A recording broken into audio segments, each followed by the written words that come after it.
Eguerdion guztioi. Konfinamenduzko laugarren astera goaz. Eta naiz eta egoera zail baten aurrean egon, goraipatu nahi dugu jende gehienaren portaera oso ona izaten ari dela, baina badakagu oraindik zenbait kasu dexente oraindik jaisten direla kalera eta hemendik mesedez arduraz joskatzeko eskaera ingo genizueke. Hola. Deciros que ya estamos ante la cuarta semana de confinamiento y aunque es verdad que estamos ante una situación desconocida y difícil para todos, queremos destacar el comportamiento ejemplar que está teniendo la mayor parte de la gente. Pero es verdad que todavía hay algunas personas que bajan más de las veces deseadas a la calle. Entonces, por favor, desde aquí queremos pediros que actuéis todo el mundo con responsabilidad, porque al final ese comportamiento nos afecta a todos. Esatea baita ere, andoainean momentuz 26 kasu positibo dakagula. Eta alde hortatik, hemendik gure animo eta besarkada handiena pertsona horientzako eta baita ere haien familientzako. Decir que por ahora tenemos 26 casos de coronavirus positivos en Andoain y entonces, pues desde el Ayuntamiento mandaros todo nuestro apoyo y toda nuestra fuerza a las personas que estáis con el positivo, pero también a todas vuestras familias. Baita ere komentatu nahi genizueke, azken asteetan udalaren berrintolaketa handia indegula batez ere esentzialak ziren lanak babesteko. Decir que en las últimas semanas hemos remodelado y reorganizado el funcionamiento del ayuntamiento para poner el máximo de recursos en las tareas esenciales. Eta horrela, batetik, gizarte zerbitzuetako saila errefortzatu dugu bai atariko eta idazkaritzako langileekin. Eta baita ere, San Juan Bautista erresidentzia eguneko egoitzaren pertsonalarekin baita ere errefortzatu dugula. Decía también que como consecuencia de esta reorganización, por un lado, hemos reforzado el Departamento de Servicios Sociales con personal tanto de Ataria como de Secretaría y también la residencia San Juan Bautista. Teniendo en cuenta que el personal del centro de día ahora mismo no tiene actividad, hemos pasado a las 4 auxiliares, a la psicóloga y a la dinamizadora a la residencia San Juan Bautista. Bestetik, udaltzaingoaren saila baita ere errefortzatu dugu. Eta batez ere kalean alditugun jende gehiena jartzeko. Baina deskuidatu gabe eguneroko haien lana. Eta baita ere lan horiaren esker emakume bat atxiloketa bat indeaga buscar eta captura zegoena. Decía que también hemos reforzado la policía municipal, por un lado para que sigan haciendo sus tareas habituales, en ese sentido destacar que el 1 de abril detuvieron a una mujer que se encontraba en búsqueda y captura, pero sobre todo lo hemos reforzado para tener más seguridad y sobre todo asegurar que las medidas de confinamiento se llevan a cabo por la mayor parte de la gente de forma correcta. Eta baita ere ohiko kale garriketaz gain ahalegin berezi bat egiten ari gara batez ere jende gehien ibiltzen den gune amankomunak garbitzeko. También hemos reforzado el servicio de limpieza y desinfección de las calles, además de los sitios en los que son de uso común. Eta hemendik nahi duguna udalaren izenean baita ere da langile guztiei gure zorionak eta esker beroenak ematia. Bakoitzak bere postutik eta erantzukizunetik bere onena ematen saiatzen ari direlako. Y desde aquí queremos, por un lado, agradecer y también felicitar a todos los trabajadores municipales porque cada uno desde su puesto y desde su responsabilidad está dando lo mejor de sí mismo para conseguir este bien común. Eta, joan den astean komentatu genizuen bezala, gure lehentasunezko gai bat izango dira gure adineko jendiak. Eta, ja orain, konfirmatu dizaiokegu batetik. 75 urtetik gorako adin guztiekin jarri garela harremanetan, 978 pertsonak izan diala, baita ere 70 eta 75etik adinekoekin, eta han izan dugu 389 pertsona, eta gaur egun iten ari garena da deiak batez ere 65 urtetik gorakoei. Decía que también hemos contactado, ya lo dijimos la semana pasada, que nuestra prioridad iban a ser nuestras personas mayores y así ya nos hemos puesto en contacto telefónico con 968 personas mayores de 75 años, 689 entre 70 y 75 años y actualmente estamos llamando a las personas de más de 65 años.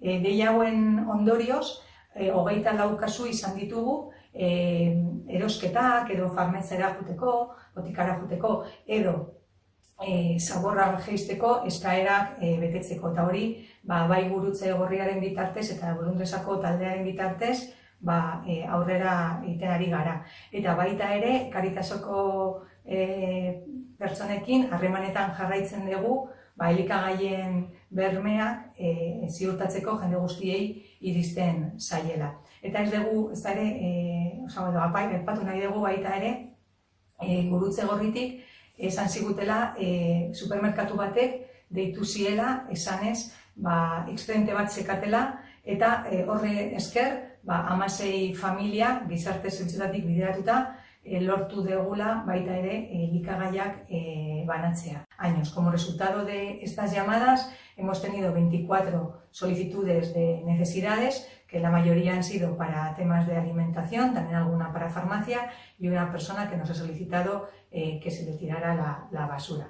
Entonces, bueno, en este sentido, agradecer nuevamente la labor que están llevando a cabo desde la Cruz Roja junto con el grupo de voluntarios, porque nos está permitiendo pues, llegar a todas estas familias con los repartos.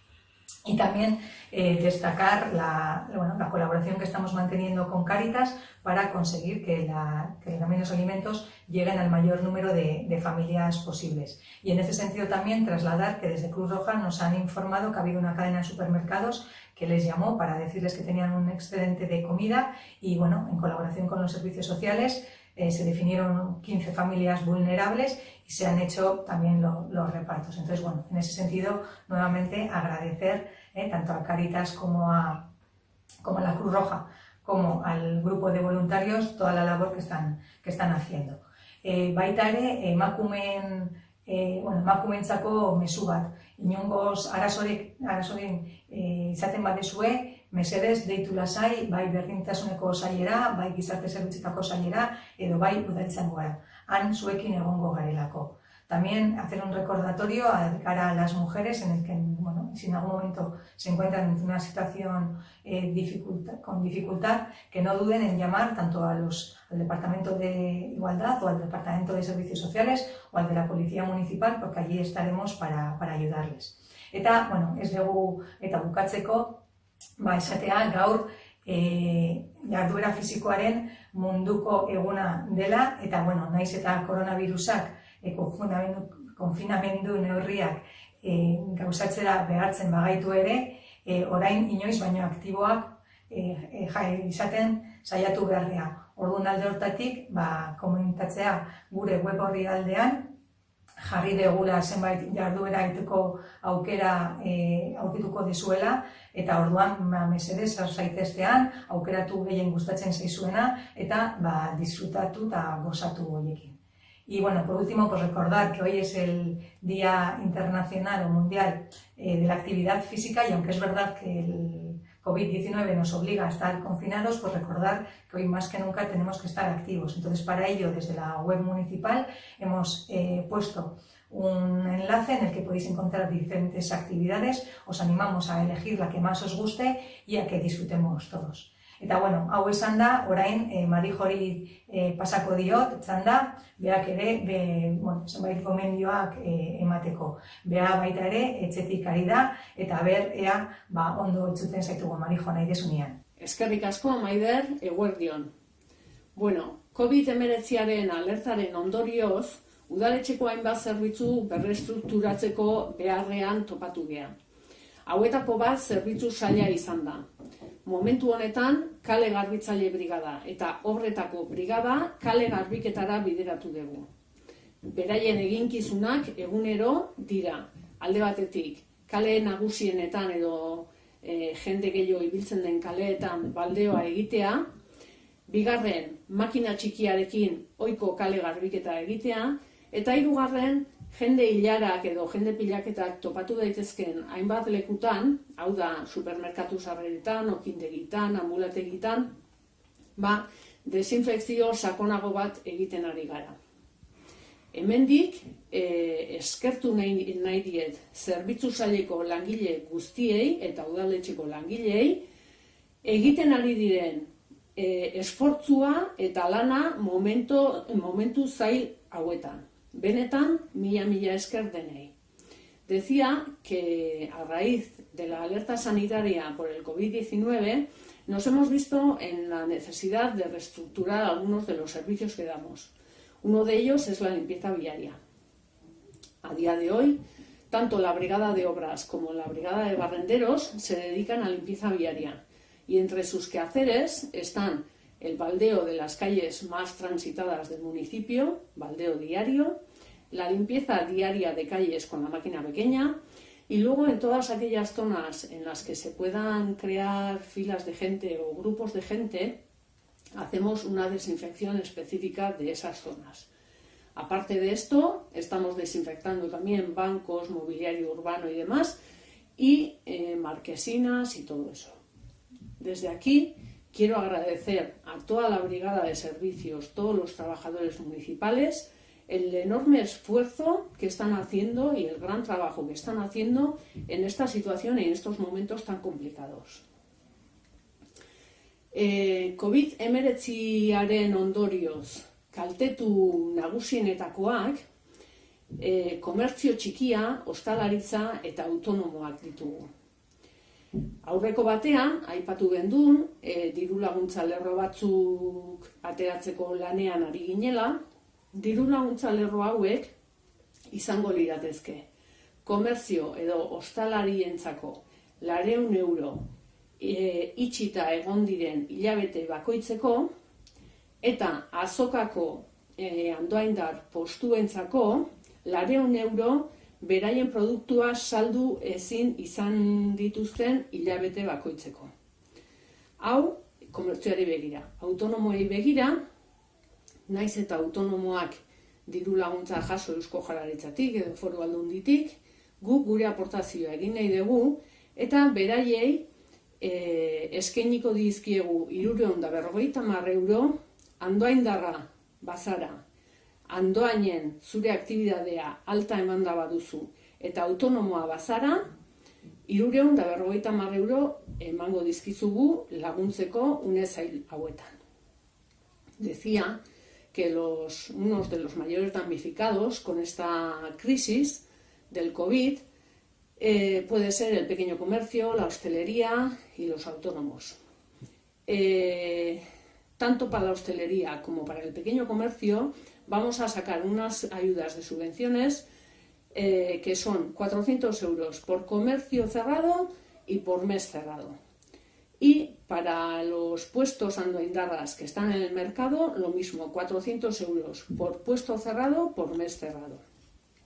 Lo que queremos sacar también es una subvención para todos aquellos autónomos andoaindarras con la actividad dada de alta en Andoain.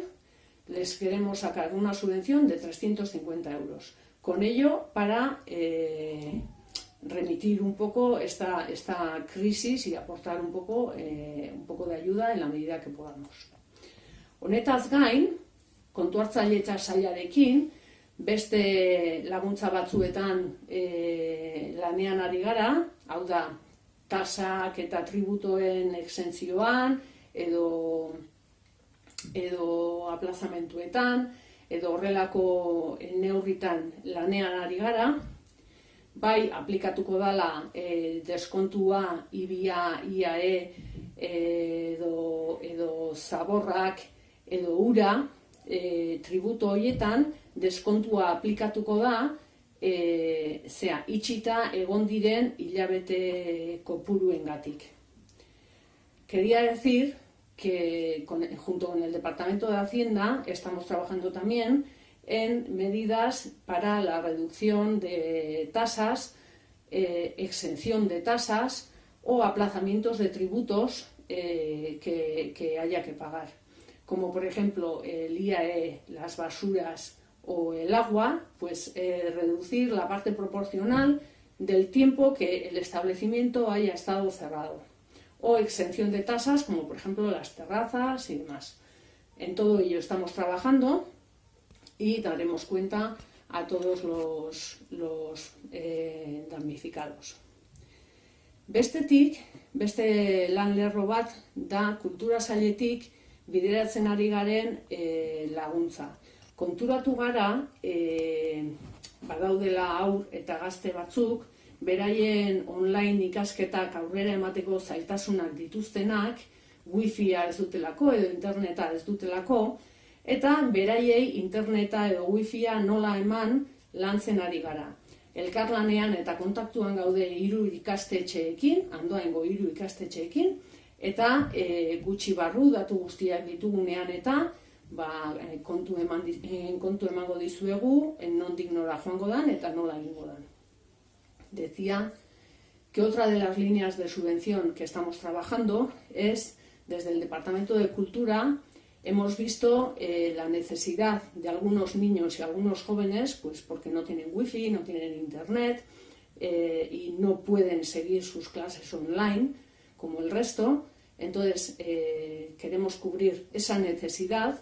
Estamos trabajando conjuntamente con los 3 colegios andoaindarras y estamos un poco en la fase de recopilación de datos y todo eso. Una vez que ya tengamos todo cerrado, ya daremos cuenta de cómo se va a hacer y qué es lo que se va a hacer, pero estamos en la fase de recopilación de datos.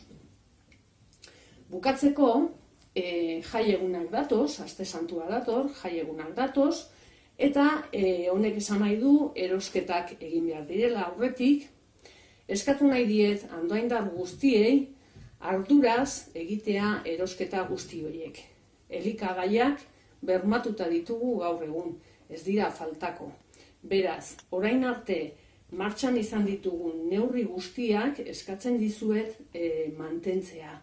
Ilarak egiteko garailean. Posible bada ilara hauek saihestea. Eta kontuz egitea eta arduraz egitea beharrezkoak diren erosketak. Posible balitz, herriko merkatu txikietan egitea, primeran, eta garaiko produktuak konsumitzen baditugu, baita ere. Erantzuna emango diegu, hainbat kaltetuei modu horretan. Quería decir que vienen días festivos de Semana Santa y previo a esos días festivos tenemos que realizar unas compras. Entonces lo que quería pedir a todos los andoaindarras es que procedan como hasta ahora, que las normas y actitudes que hemos tenido en cuenta hasta ahora se sigan teniendo en cuenta, se sigan manteniendo. Intentemos evitar todo lo posible, todo lo que sean colas y todo lo que sean aglomeraciones en espacios. Entonces, lo que queremos promover un poco es la compra en el pequeño comercio local y, si puede ser, la compra de productos de temporada, pues mejor que mejor. Estaremos dando solución a damnificados por esta crisis. Entonces, queremos aprovechar la oportunidad para deciros que compréis en el mercado local y compréis producto de temporada. Besterik gabe, uste dut dena esan beharreko guztiak esan ditudala, beraz, zuri pasatzen dizut hitza, Maider, eskerrik asko eta ondo izan. Zurea da hitza. Bueno, mila esker, Marijo, eta berarekin azkenean esan duenarekin jarraituz, egia da, espesantu baten aurrean gaudela, eta aurten nahiko ezberdina izango dela jakin badakigu, eta alde hortatik ziur gaude gehienok agian beste plan batzuk zenituztela, eta oporrak hartzeko gogoekin egongo zinatela, baina gorde itzazu plan horiek, eta batez ere, hemendik gure animo eta indar guztia, egun zail hauek baita ere aurrera egiteko, eta eutsi goiari. Como decía Marijo, y sobre todo respecto a la Semana Santa, es verdad que nos encontramos ante una Semana Santa diferente, que nunca nos habíamos imaginado que nos iba a tocar vivir, Es verdad que casi todos, me imagino, que tendríais planes, estaríais esperando estos días para coger unos días de vacaciones y hacer algún plan diferente, pero bueno, mantened esas ideas, porque esperemos que de aquí a muy poco tiempo pues podamos llevarlas a cabo. Entonces, bueno, pues desde aquí sobre todo mandaros un mensaje de ánimo y fuerza, que entre todos vamos a conseguir ganar a este coronavirus y bueno, sobre todo os animamos a seguir luchando contra él. Mila esker eta ánimo.